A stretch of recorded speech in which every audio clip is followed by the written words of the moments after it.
Ang anak ko palang si Johan ang nakahuli nito. Kaso kinuha ko lang kasi hindi niya kayang hatakin.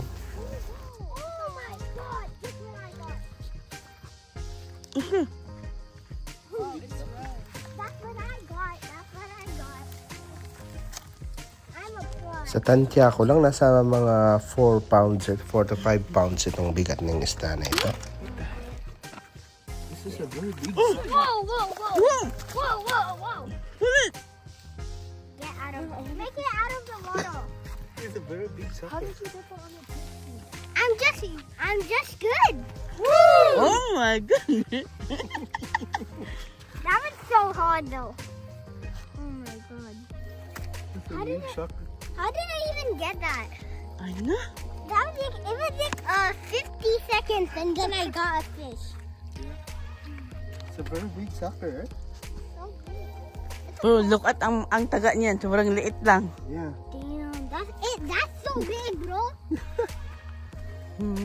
This is a sucker.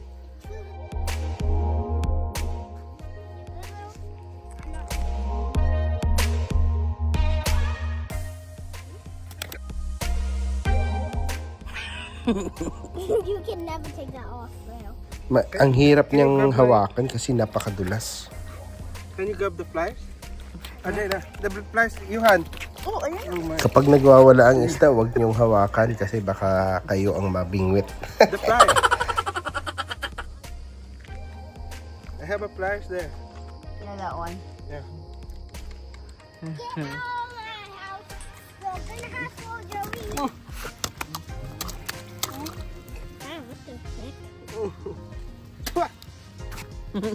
Give me that. Pero ang liit-liit ng taga niya. Hindi mo lang siya nabutos. You're not gonna be good. You're gonna have surgery. That must have fought.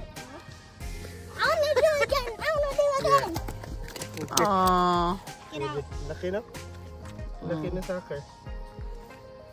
Hey, Johan. Johan, come here.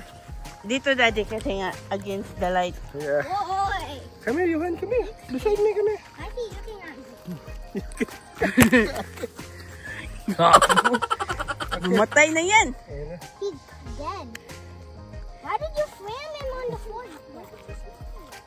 No, he jumped. He jumped off of us. Now he's dead. He's dead. Dito akala ko lalangoy pa siya pero hindi na pala kaya. Matay din. Nahulog kasi siya. No, ma-revive yung maabot. So tiningnan ko kung kaya pa ng isda lumangoy. Kaso hindi na, malakas yata ang pagkabagsak niya. Na lost conscious na yung isda. Dito nga, hindi na siya gumagalaw. Parang patay na. Wala nang malay.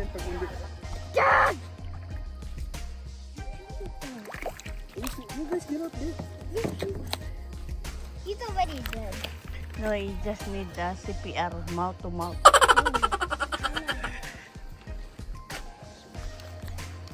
Yo, Dad, give him CPR.